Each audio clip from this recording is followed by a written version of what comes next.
What's up and welcome back, guys. So what do all shops have problems with? And that is space. I don't care if you're working out of a home garage, a storage shed, or even a large shop. We all have issues with space. So this idea was inspired by a folding table that I saw on the internet. It was just a table that attached to the wall and folded down. Thought that it was really cool and wanted to figure out a way that we could implement that into our workshops. Well, this is it. The original idea was, what is the heaviest tool in our shop? The most cumbersome and awkward tool? Well, that would be our planers. It's super heavy and really needs two people to move it around. So I made this so you'd never have to pick up your planer, plus you would have an in-feed and an off-feed table. And then when it was not being used, you could just store it against the wall and you would have some extra storage. But as I got into this build, it dawned on me that not only could you just use it as your planer, but what about your other big cumbersome items that we just really don't have places to store? This is the answer. The way that it's designed would make it super easy for anyone to lift up and down. And the super cool thing about this build is you could essentially cut all of your parts with just a circular saw. But not only could it be used for your big, large, heavy items, but it can store and handle multiple large items. Not only that, if you just need room for your tools and your storage. And this thing is fully open. It is almost 8 foot long. And whenever it's closed, it takes up a 2 foot by 3 foot footprint. So I really had fun with this build. Let me teach you how I made it. First, we're going to cut what I'm going to call the arms. This is the main mechanism that actually moves and supports the weight of the table. I cut these two parts out of a 2x10, just like that. And this is one way that you can do it, but I found a flaw by doing this. When you're cutting your material this way, it leaves the grain following the weakest point of this arm. And whenever I did some force testing with it, that's what happened. So if you decide to make your arms like this, and that's all that I did was jigsaw this out of a 2x10, then make sure to add some extra supports on the inside. But what I found that worked even better was pocket hose. Because again, this is going to be our weakest point, the pull, and with some glue and some pocket hose, this thing's not going anywhere. And just for extra support, I'm going to put these metal brackets in the corners of each one of these. Let's get some of these put together. So I will be walking you through every step of this, but as always, if you are a plans in the hand type of person, head over to my Etsy shop. I'll throw the link in the description. So for the structure of this thing, almost every single part is just standard 2x4s. And for the arms, we're going to need 8 boards that are 18 inches long and 8 boards that are 9 inches long. Once you have those cut, you'll take your 9-inch boards and you'll put 2 pocket holes in one end. I'm using Craig's Foreman to knock this out, but any of Craig's pocket hole jigs will work. Okay, so notice this quick flip I do here. Okay, the reason why I did that is because there was a knot on the end. Try to avoid putting pocket holes near knots if you can. It just makes a weak spot in the joint. And to assemble these, that's all that I'm doing is putting a little bit of wood glue and 2.5-inch pocket hole screws. Once we have our arms assembled, now let's go ahead and put a little bracket in the corner, except for 2 of these. 2 of these I will not be putting a bracket in. You'll see why in a bit whenever we go to attach this whole thing to our base. So I'm just going to set 2 aside for now. And really you can use any kind of screws to attach these brackets. Personally, I like using square head screws. They're just a lot harder to strip out and have less problems with them. And I'll throw a link in the description for these little brackets, but you can pick them up for less than $1 at your local big box store. Whenever I'm putting shorter screws in, especially the square head that's not going into pocket hose, I like to switch out from the long square head bit to the shorter one. Just have a lot more control. Okay, so now that we have all of our arms put together and we have our metal brackets on, except for 2, let's go ahead and drill some holes in this thing. I'm going to be putting this whole shelf table together with 3/8-inch bolts. Now I'm just marking out the placement for the bolt holes, and we're actually going to have 1 on each end. Timber! Actually, I needed these on their sides anyway. But for the bolt hole placement, we're going to be measuring 1 3/4 of an inch up and 1 3/4 of an inch in. And now we just need to drill our marks with a 3/8 bit. And we need these holes to be straight, so I'm using Craig's drill guide. If you have a drill press, you can use that. So while I'm drilling these holes, if you enjoy these types of videos and you think that I've earned a subscribe, just hit my little logo in the bottom right hand corner. I would greatly appreciate it.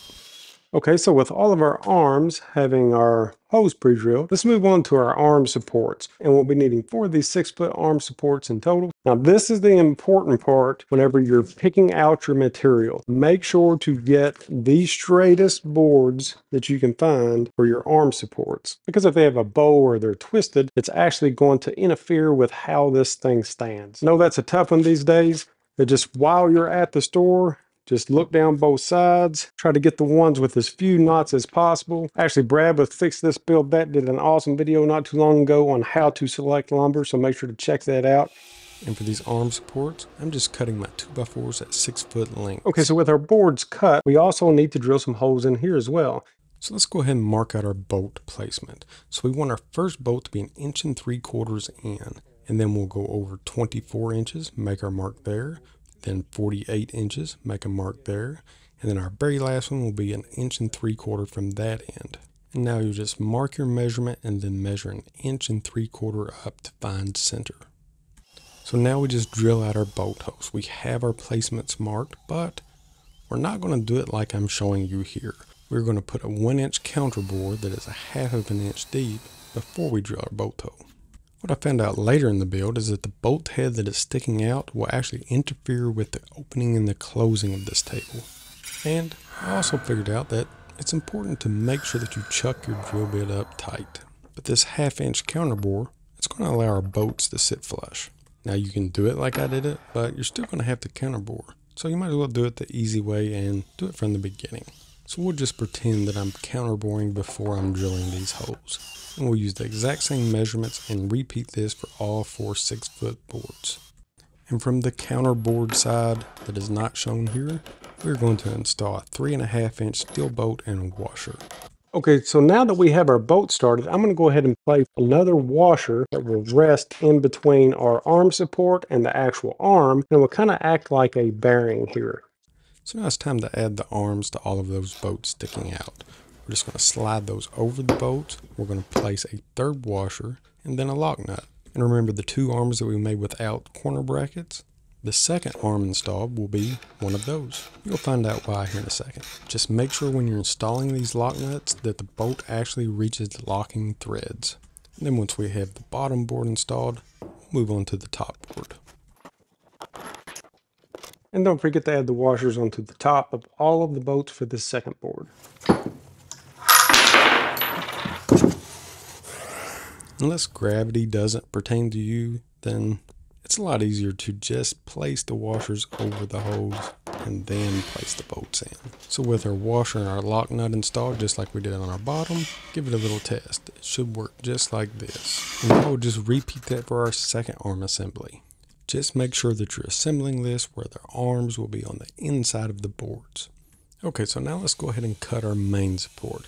And for this, I'm using a 2x10 cut at 34.5 inches. And this main support is what is going to tie our 2 arm assemblies together. So with the arm assemblies on their edges, we will slide this board in between the second arms, the ones without the brackets. And this is why we did not put brackets in there. And once in place, we want 1.5 inch overhang on both sides. So with the edge of the board pushed flush against the back of the arm and our overhangs measured out, let's go ahead and install this. And to do that, I'm using 4 2.5-inch screws screwed into each side arm. And now with the top assembly completed, it's time to make our base. Okay, so watch this. No pencil.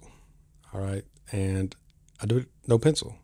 Okay, so I actually reached for a pencil that wasn't there twice. And I can't tell you how many times a day I actually do that. Look, it's actually gone again. Never mind, it's in my hand.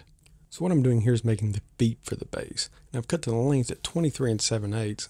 And then I'm just going to knock off these edges with a 1-inch 45. Okay, so check this out. Notice this cut off. Keep your eye on it. Keep your eye on it. Gone. In a split second, the tooth of the blade caught that little piece and sent it like a rocket. And here's another view where you can actually see it hit the back of the saw and kick out. So always try to keep your table clear and wear safety glasses. Okay, so what I'm cutting are the parts for the 2 legs of the stand. And these are what I'm going to call the feet. And that's all I've done is just knock the edges off with a 45-degree cut. So let's go over the other parts. On the bottom, you have the feet, which are 23 7/8 inches long. On the left, you have your uprights, which are 28 inches long. And the short board is 9 1/4 inch, and that is the main support brace. So I'm going to set my 2 uprights on top of my foot and actually use that small piece as a spacer.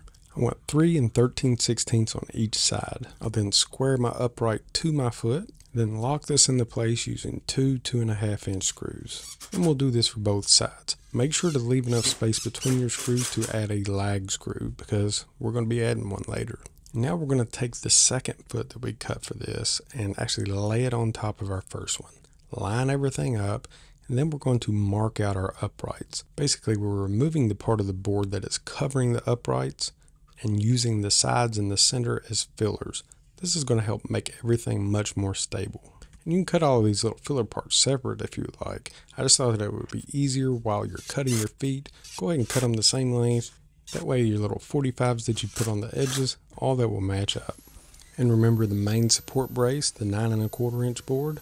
Let's go ahead and put pocket holes on both sides. And then we'll install that between our uprights 1.5 inches down from the top. I did not have my lag screws yet, but I went ahead and pre-drilled the holes for those while I had it on the table. And then we just repeat that for a second leg. So with both legs made, now we just need to tie them together. You'll need 2 leg ties that are 37.5 inches. I'm tracing the screw holes from my 3-inch casters onto the edges of these ties. I'll pre-drill these out and attach these ties to both my legs using clamps.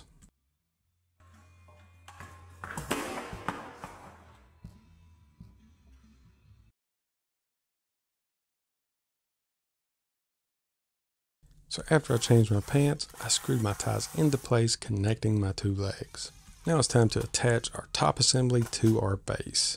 But before we do that, I'm going to give a special shout out to all the members of our Patreon community. We were discussing small workshop storage problems, and this is what I came up with to help fix that. If you'd like to be a part of the group, I'll throw a link in the description. Now let's get back to the build. And to do that, we're going to take our overhang from our main support, set it between the uprights of the 2 legs, and resting it on the main support brace. And even though I haven't screwed this down yet, you should still be able to test each arm individually. This was the point that I was talking about earlier where I found out that the bolt head sticking out would not work, but we fixed that. So we can go ahead and attach our main support to our base using 2.5 inch screws. Now at this point, the arms may flex a little bit from side to side, but we're about to fix that. And now we're cutting our top board. So it's going to be our shelf top or our tabletop. This is what's going to tie everything together. And for this, I'm going to be using 3/4 inch plywood. We're going to need 3 of them that are 28.5 inches wide by 21 3/4. And then we're going to need one that's 28.5 by 23 3/4. The larger of the tops will actually be sitting right over our main support because this shelf will never move. And now we'll attach these shelves to the arms using 1.25 inch screws. We want to make sure that the edges of each shelf are lined up flush with the square edge of each arm.